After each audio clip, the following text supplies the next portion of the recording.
জামাতের রাজনীতি 1975 সালের পর থেকে আমি গভীরভাবে পর্যবেক্ষণ করেছি। আজকে তাদের যে শৃঙ্খলা, তাদের দলের মধ্যে যে যেরকম ঐক্য, সশস্ত্র বাহিনী তো এরকম নাই। তিনজন যদি একসাথে হয়ে যায়, এক সপ্তাহের মধ্যে আপনার সরকারের পতন হবে, এটা অনিবার্য। এটা ধরে রাখতে পারবেন না। আপনি একটা জিনিস বুঝতে পারছেন না,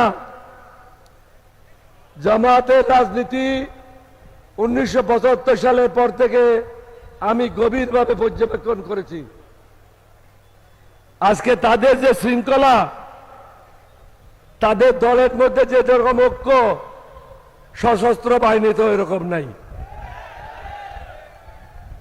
আজকে যদি তিনজন নেতা একসাথে হয়ে যায়, শফিকুর রহমান সাহেবের নেতৃত্বে, আমাদের ছোট ছেলে নাহিদ এবং শেখুল হাদিস মাহমুদুল হক সাহেব, তিনজন যদি একসাথে হয়ে যায়, এক সপ্তাহের মধ্যে আপনার সরকারের পতন হবে, এটা অনিবার্য।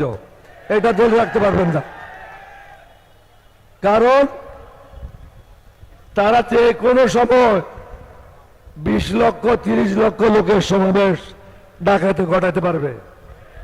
টঙ্গীর রাস্তা বন্ধ করে দেবে, সায়দাবাদের রাস্তা বন্ধ করে দেবে, মিরপুরের রাস্তা বন্ধ করে দেবে।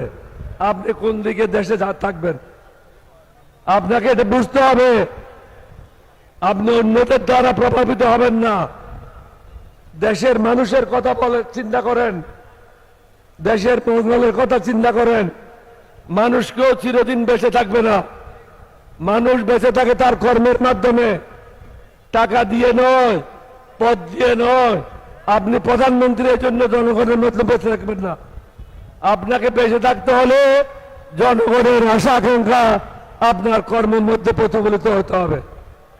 সেটা হলো জনগণ যে সংস্কার চায়, সেই সংস্কার আপনি করেন।